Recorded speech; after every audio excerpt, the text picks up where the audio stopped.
Je me bien, bonjour tout le monde, ravi de vous retrouver. Aujourd'hui, nous allons voir une vidéo de formation de tableau croisé dynamique, surtout comment créer les segments. Donc, pour créer un tableau croisé dynamique, on a une table ici. La colonne A, c'est les dates, B, région, C, les ventes. Clique sur insertion, tableau croisé dynamique, insertion, tableau croisé dynamique. Voilà, nous avons ici les champs. Je clique sur champ et je le glisse. Par exemple, région dans ligne, vente dans les valeurs. Immédiatement, j'ai le total.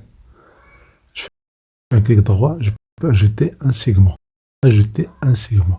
Et voilà, avec ces segments-là, vous pouvez filtrer facilement les données. Vous cliquez et vous glissez.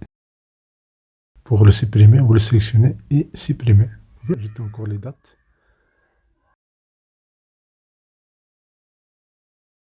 Faites clic droit et donc dissocier. Donc voici l'état original. Et là, vous avez le sommet, le total, le débit. Vous pouvez déplacer région dans colonne. Et voilà, j'ai ici la colonne A, les dates. Je fais un clic droit et j'ajoute chronologique. Un clic droit et j'ajoute chronologique. Avec ce chronologique, vous pouvez choisir les mois et les années. C'est très simple et c'est visuel. Il suffit de cliquer sur le nom du mois pour avoir le total et les données sont filtrées facilement. Vous pouvez changer la taille. Si je clique sur septembre, les données septembre, je clique au début les mois. J'ai une liste ici. Je prends trimestre, je prends les années. Donc si je clique sur l'année, immédiatement, j'ai les données de cette année-là. On peut les filtrer facilement et rapidement. Supposons qu'on veut les années consécutives. Je clique et je glisse. Par exemple, 2001 jusqu'à 2011 jusqu'à 2013. 2010 jusqu'à 2014. Je clique et je glisse. Voilà, j'ai les données de ces années-là. 2010, 2012, etc., etc. Je peux le déplacer, je peux le mettre où je veux et je peux le supprimer. Pour laisser l'île vide, on fait un clic droit et on change les options. Les options de tableau croisé dynamique. Ici, vous avez pour laisser l'île vide affiché. C'est vide, on va mettre 0. Très vite. Ici, c'est l'île vide, on va mettre 0. Et voilà, le tableau est rempli avec des 0.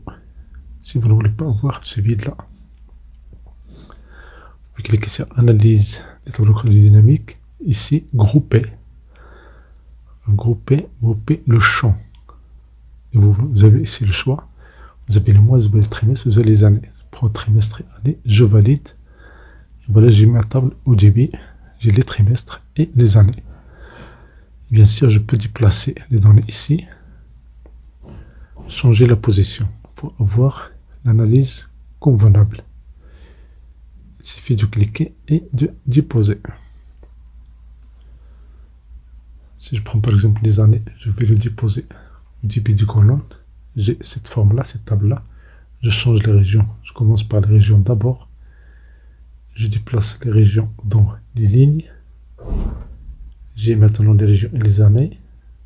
Et le total des ventes. Je prends les années avec les lignes. Et je déplace, je mets région, année, date. Je clique sur une variable, je la déplace. Région, je vais la mettre dans colonne. Et voilà, j'ai le trimestre, les années et le total des ventes.